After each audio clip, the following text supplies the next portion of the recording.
Kasi nakikita natin dito yung pagtitake ng action nyo mga kapiksi. As in, kikilos talaga kayo para magbago yung takbo ng buhay nyo. And for some of you, sabi ko nga guys, maaaring may magpasok na bagong opportunity sa inyo, no? Especially yung mga magagaling, mga crafters, ganyan. Comment down below kung may mga crafters dito mga kapiksi, no? Or yung mga magagaling sa arts guys, or just anything na creative, not necessarily sa arts na drawing, basta yung sarili nyong talento and sarili nyong skills mga kapiksi. It will definitely bring parang new adventure sa inyo.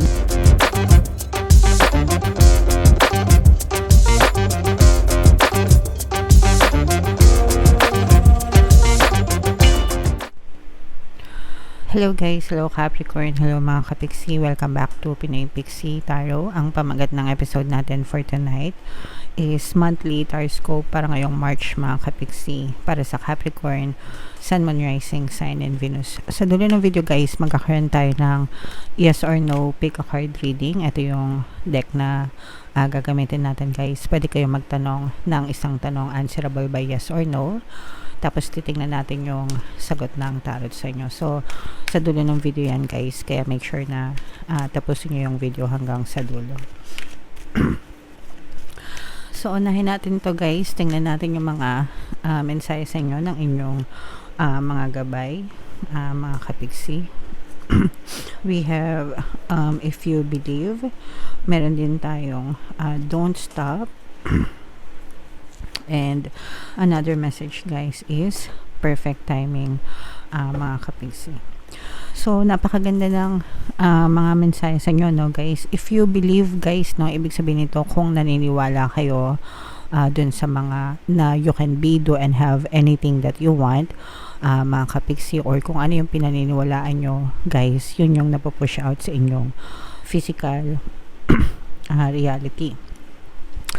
So, it's better na maniwala kayo sa mga magagandang bagay, guys, kesa dun sa mga pangit na bagay, kasi kung ano yung pinapaniwalaan yung totoo sa buhay nyo, yun yung mapupush out sa inyong physical reality, mga kapiksi, okay?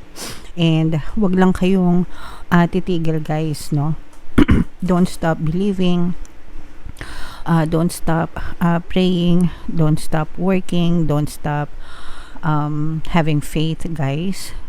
Just persist, no? Ibig sabihin magtiyaga lang, magtiis lang, mga kapiksi, and hanggang sa makamtan nyo yung mga bagay na gusto nyo makamtan sa buhay nyo guys. And perfect timing, no? Ibibigay din sa inyo ni universe yung mga bagay na gusto nyo, yung mga bagay na deserve nyo sa buhay, as long as mag-persist kayo, as long as hindi kayo tumigil, mga kapiksi, okay?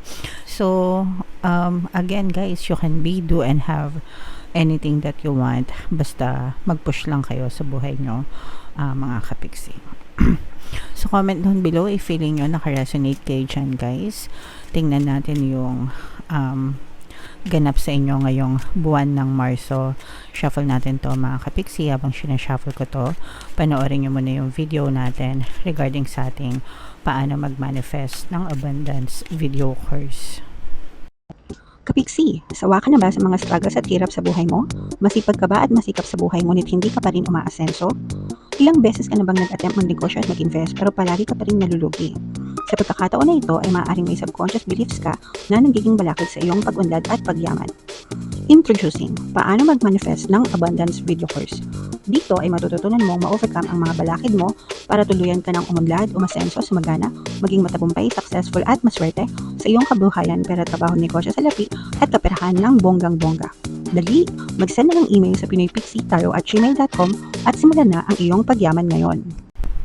Alright, so sa lahat ng gusto mag-avail ng mga courses guys, naka-flash sa screen nyo. Una, meron tayong paano mag-manifest ng abundance video course para sa inyong kabuhayan, pera, trabaho, negosyo sa lapi. Meron din tayong paano mawala ang third party at magkaroon ng harmonious na relationship. And meron din tayong email coaching, manifest your desires using the law of attraction. So, if interesado kayo dyan, guys, mag-send lang kayo ng email sa pinoypixie@gmail.com. So, Capricorn guys, kayo ay na-represent ng King of Coins sa ating spread. Meron din tayong another presence dito ng another earth sign, Capricorn, Taurus, Virgo. So for some of you, pwedeng may ganyan kayong elements sa inyong natal chart, or you may also be dealing with another earth sign. Ito guys, sobrang ano nito, sobrang positive mga kapigsi, or puro positive yung nakikita natin dito. Angel number 666 guys, i-check nyo yung ibig sabihin yan, baka may additional na mensahe sa inyong mga anghel gabay. Unahin natin sa inyong kabuhayan mga kapigsi, no? Kasi for some of you talagang nakaka-recover kayo, no? Ito yung pagbangon mga kapigsi. Lalo na kung medyo may mga pinaghirapan kayo, may mga bagong opportunity na pwede kayong tangkilikin or pwedeng gawin, no, in terms of investment, negosyo, pwede rin mga kapigsi, or just any income, any source of income. Especially kung meron kayong talent guys, sa yung mga creative talents like pagsusulat, pagdodrawing, or anything na may kinalaman sa arts, sa crafts mga kapigsi. Kasi parang pwede nyong i-explore yung area na yun, and maaari siyang magdala sa inyo ng additional source of income mga kapigsi. And yung additional source of income na yun guys, pwede mong magamit yun para makarecover ka, or para magamit mo parang additional na mapagkukunan ng expenses guys. And you owe it to yourself, no, dahil sa pagiging masipag mo and matyaga mo sa buhay, talagang hindi ka tumpik-tumpik, no, talagang hindi ka nagsasayang ng oras, and kumbaga sinusulit mo yung oras mo every single day. Make sure na kapaki-pakinabang yung mga bagay na ginagawa mo, okay? And for some of you naman, sa larangan naman ito ng love guys, no, yung mga magkapiksi natin na magkakaaway, saktong-sakto kakatapos lang ng Valentine's Day. sana all kayo guys, no, naging maayos yung Valentine's Day nyo. Pero sa mga kapiksi natin na may mga away, may mga gusot sa relasyon, nakikita natin na there's a room for reconciliation mga kapiksi. Ibig sabihin pwede magkabati, and pwede rin magkabalikan yung iba sa inyo guys, kasi maaaring meron ulit kumatok, no, na somebody from your past na maaari ulit magparamdam sa larangan ng pag-ibig. So, syempre depende na lang yun sa inyo kung tatanggapin nyo pa or hindi. Sa mga nagpapabalik guys, no, meron tayong subliminal na pampabalik subliminal.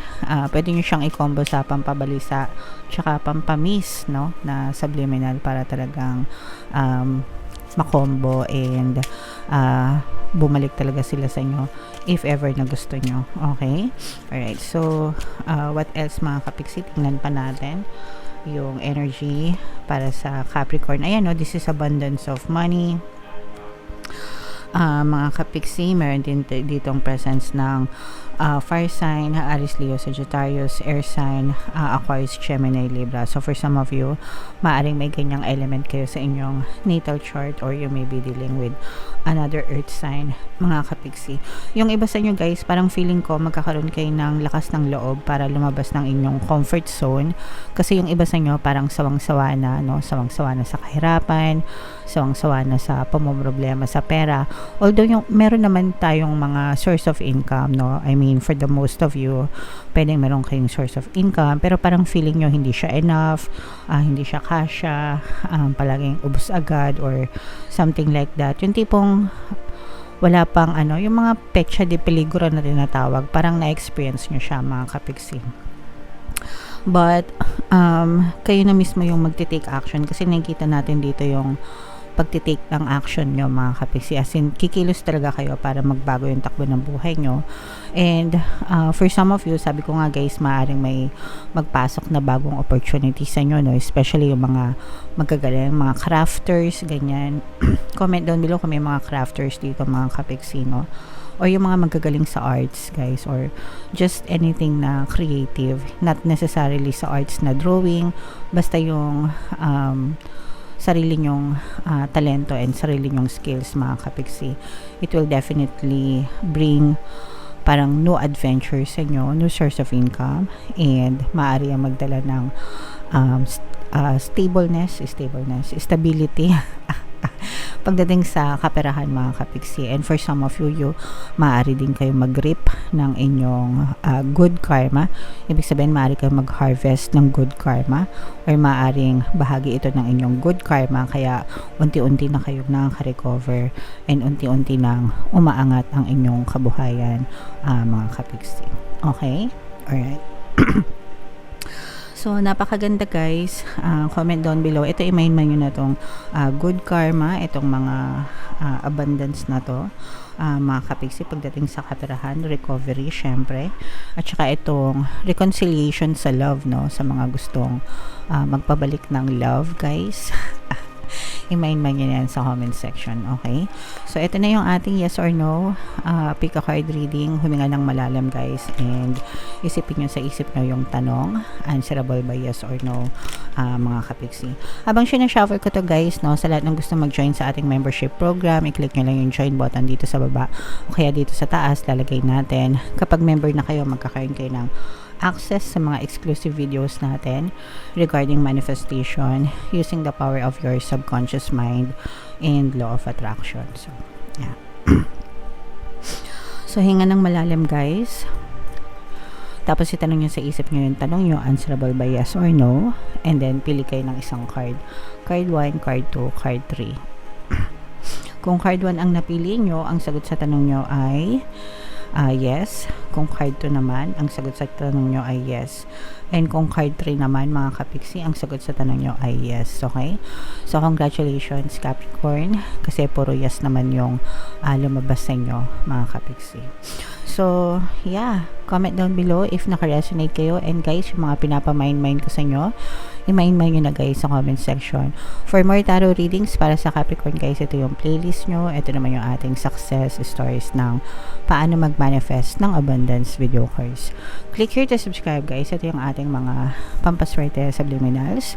Thank you for liking, sharing, and subscribing. See you next time. I love you all, mga kapiksi. Have a nice day. Bye-bye.